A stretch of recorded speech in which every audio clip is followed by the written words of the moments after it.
ஜெய் வாராகி, ஜெய் ஜெய் வாராகி.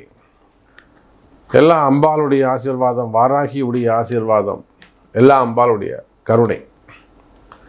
குரு வக்ர நிவர்த்தி வாராகி டிவி நேயர்களே, கடந்த நவம்பர் மாதம் ஒரு 17 தேதியிலிருந்து குரு பகவான் மிதுன ராசியில் வக்ரகதியில் இருக்கிறார். அப்படின்னா என்னங்க அர்த்தம்? சுபகிரகம், ஆதித்யாதி நவகிரகங்களில் முக்கியமான ஒரு கிரகம் குரு பகவான். குருங்கிற கிரகம், அந்த கிரகம்தான் குரு பார்க்கத்தான் கோடி நன்மை. இதேன்னு ஒரு விஷயத்தில் இதேன்னு ஒரு பெரிய கஷ்டமாக இருக்கும், ஒரு பெரிய கண்டமாக கூட இருக்கும். உழுந்து எழுந்து வருவாங்க, ஒரு ஆப்ரேஷன் பொழைச்சி எழுந்து வருவாங்க, இவர் பொழைச்சதே பெரும் கஷ்டங்க அப்படின்ட்டுவாங்க. அப்படிலாம் சொல்லிடுவாங்க. எத்தனையோ பெண்களுக்கு கேன்சர்ஸு, பிரஸ்ட்டு கேன்சரு, அப்புறம் கிட்னி ஸ்டோன் சம்மந்தப்பட்டது, பிரசவ வழியாக இருக்கும். ஆண்களாக இருந்தால் விபத்து, உயிர் போய் உயிர் இருக்கும். கண்டத்துலேருந்து தப்பிச்ச கதையாக இருக்கும். வேலையில் உடம்பு மட்டும் இல்லைங்க, விண்வெளி அவமானங்கள், தலைகுனிவு, அதை விட பெரிய கஷ்ட நஷ்டங்கள், டிரான்சாக்ஷனு, பணம் போய் லாக் ஆகிடுறது, அப்படி இல்லைன்னா பணம் ஏமாறுவது, கொடுத்துட்டு ஏமாறுவது, இல்லைன்னா ஒரு பெரிய குடும்பத்தில் கஷ்டமாக இருக்கலாம், இல்லை பிரிவுகளாக இருக்கலாம், ஒரு ஜாயிண்ட் வெஞ்சராக இருந்திருப்பாங்க, ஆண் பெண் பழக்க வழக்கங்களாக இருக்கும். திடீர்னு பிரிவுனா அந்த பொண்ணும் ஏற்றுக்க முடியாது, இந்த பையனாலையும் தாங்கிக்க முடியாது.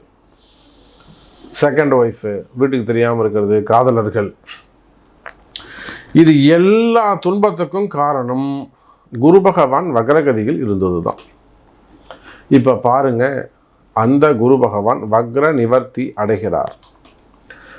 எனக்கு எதுவும் நல்லது நடக்கலையே சாமி. நீங்களும் ஒரு பதிவுலையும் சொல்கிறீங்க, இந்த வாட்டியும் உங்களுக்கு நல்லது நடக்க போகுது, சூப்பராக இருக்கும், அப்படி இருக்கும், இப்படி இருக்குங்கிறீங்க. ஆனால் எனக்கு எதுவுமே நடக்கலையே சாமி அப்படின்னு கேட்பீர்களே. ஆனால் அதுக்கு காரணம் இதுதான், குரு பகவான் வக்ரத்தில் இருந்தார். ஸோ இப்போ குரு பகவான் வக்ர நிவர்த்தி அடைகிறார். பங்குனி மாதத்தை பிறந்த உடனே பங்குனி 3ஆம் தேதியே அவர் வக்ர நிவர்த்தி அடைகிறார். இனிமே உங்களுக்கு சூப்பராக இருக்க போகுது. இந்த ஒரு தடையும் உங்களுக்கு விலகியது. இதுதான் டாபிக்கு. பிரீஃபாக பார்க்கலாம். 12 ராசிக்கும் வாருங்கள். சிம்ம ராசி. சிம்ம ராசி அன்பர்களே, அற்புதமான கால நேரம். கஷ்டத்துக்கு மேலே கஷ்டமாக இருக்குது சாமி.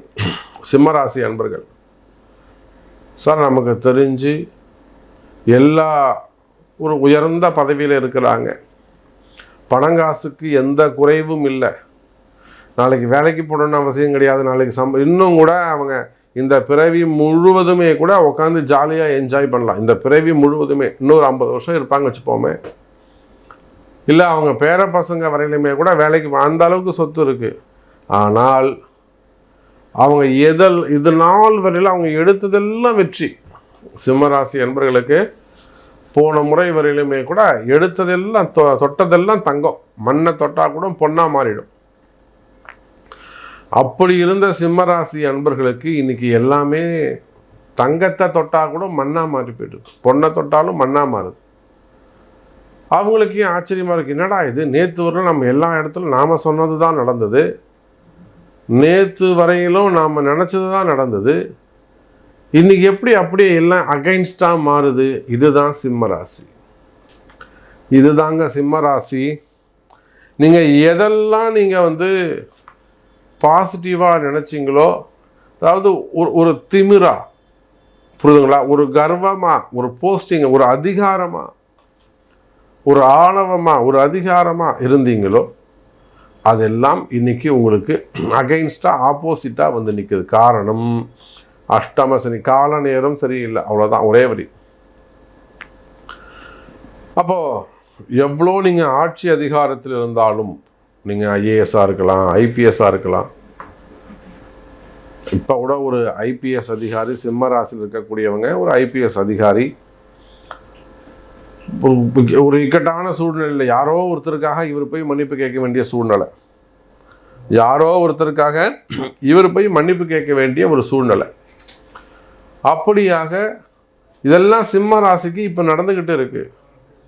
யாரோ ஒருத்தர் தப்பு பண்ணியிருப்பாங்க, இவர் அதுக்கு தலை குனிஞ்சு போக வேண்டிய ஒரு சூழ்நிலை. அப்ப பாருங்க சிம்மராசி அன்பர்களே, நிச்சயமா இந்த களம் மாறினாதான் நீங்க நிம்மதியா அடுத்தடுத்து உங்க தொழிலை செய்ய முடியும். அப்ப இதுக்கு ஏதேனும் ஒரு கிரக மாற்றம் வேண்டும். இப்ப சிம்மராசி அன்பர்கள் எத்தனையோ அரசியல் தலைவர்கள் இருக்கிறாங்க, அரசியல் குடும்பங்கள் இருக்காங்க, டெய்லி கன்சல்டிங் எடுத்துக்கிறாங்க. மெயினாக இந்த சினிமா துறையை சார்ந்தவர்கள், நேற்று கூட ஒரு நகைச்சுவை நடிகர்கள், அதே போல் மெயினாக அரசியல் நிறைய கொஸ்டின்ஸ் வருது. எப்படி செலவு பண்ணுறோம் சாமி, எவ்வளோ தைரியத்தில் இருக்கிறது, வெளியில் நல்லா நாங்கள் பேசுகிறோம், பட்டு ஒரு சின்ன ஒரு அச்சம், நாங்கள் தான் இருப்போம், தைரியம்லாம் இருக்குது, இருந்தாலும் ஒரு சின்ன அச்சம். ஜாதகம் என்ன சொல்லுது, எப்படி இருக்கும், எப்படி பண்ணலாம். இந்த மாதிரியான ஒரு மனசில் குழப்பம், மனசில் ஒரு பயம். அப்போ சிம்ம ராசிக்கு இப்போ கால சூழ்நிலை எப்படி இருக்குன்னா, மனசில் ஒரு பயமாக இருக்குது அப்படி சொல்லலாமா? அப்படி பயம் கூட நான் ஒத்துக்க மாட்டேன் சாமி, நான்லாம் பயப்பட மாட்டேன். சரி, அதை நீங்கள் சொல்ல வேண்டாம், கௌரவம் போகாது. மனசில் ஒரு குழப்பமாக இருக்குது, ஒத்துக்கிற சாமி. ஓகே, குழப்பம் என்ன நீங்கள் சொல்லிக்கோங்க, பயம்னு சொல்லாதீங்க. ரைட், ஓகே, அதுதான் சிம்மராசி. அப்போ சிம்மராசி என்பவர்களே, மனசில் குழப்பம் இருக்குமே, ஆனால் அந்த குழப்பத்தை எல்லாம் சரி பண்ணுறதுக்கு தான் இப்போ குரு வரார். அப்போது இந்த குரு வக்ர நிவர்த்தி சிம்மராசியை காப்பாற்ற போகுது. சார், குரு உங்களை காப்பாற்ற போகிறார் சார். ஆமாம், நீங்கள் ஆண்களாக இருந்தாலும் பெண்களாக இருந்தாலும் கவலை வேண்டாம் சிம்மராசி என்பர்களே. பரிகாரம் கட்டாயம், கண்டிப்பாக வழிபாடு முக்கியம். நீங்கள் எந்த மதமாக இருந்தாலும், இஸ்லாமியாக இருந்தாலும், கிறிஸ்டினாஸாக இருக்கலாம், பரிகாரம் முக்கியம். செஞ்சால் தான் நல்லபடியாக இருக்க முடியும். அஷ்டம சனியை கிராஸ் பண்ணி போகணும், கண்டிப்பாக நல்லது நடக்கும். அப்போ இந்த குரு வக்ர நிவர்த்தியால் நன்மை பெறக்கூடிய, அதாவது நல்லது நடக்க போகுது. ஏதோ ஒரு ஸ்ட்ரகிளிங், ஒரு குழப்பம் அல்லது ஏதேனும் ஒரு தீமை நடக்க இருந்தது, அதை தெய்வ சங்கல்பம், அம்மாவுடைய வாராகியுடைய ஆசீர்வாதம், அம்பாளுடைய ஆசீர்வாதம், நீங்கள் ஜெயிக்கணும், வாழ்க்கையில் தலை நிமிர்ந்து இருக்கணும்னு இருக்குது. உங்களை காப்பாற்றுவதற்காக வாராகி இந்த குரு பயிற்சியை குரு வக்ர நிவர்த்தியை கொடுக்குறாங்க.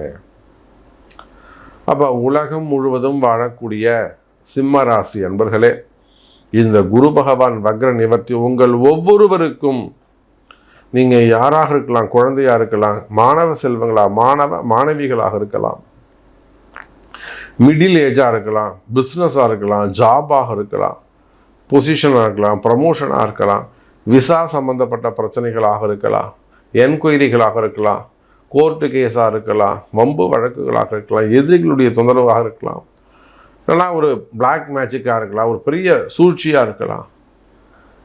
இதில் நீங்கள் ஜெயிக்கிறதுக்கான ஒரு நல்ல நேரம் இந்த குரு பகவான் வக்ர நிவர்த்தி. அப்போ இதை கொண்டு நீங்கள் எப்படியாவது ஜெயிச்சிருங்க. அப்போ ஜெயிக்கிறதுக்கு என்ன பண்ணணும்? ஒன்றுமே இல்லைங்க, உங்கள் பிறப்பு ஜாதகம் தான். வேர்ல்டு வைடு உலகத்தில் இங்கே எந்த மூலையில் இருந்தாலும் உங்கள் பிறப்பு ஜாதகத்தை கொண்டு அதை சரி செய்ய முடியும். அதற்குரிய பரிகாரங்களை அறிஞ்சு செய்வீர்களே, கட்டாயம் செய்வீர்களே, ஆனால் இந்த குரு வக்ர நிவர்த்தியில் சூப்பராக வந்துடலாம். நல்லதே நடக்கும். வாராகி ஆசீர்வாதம்.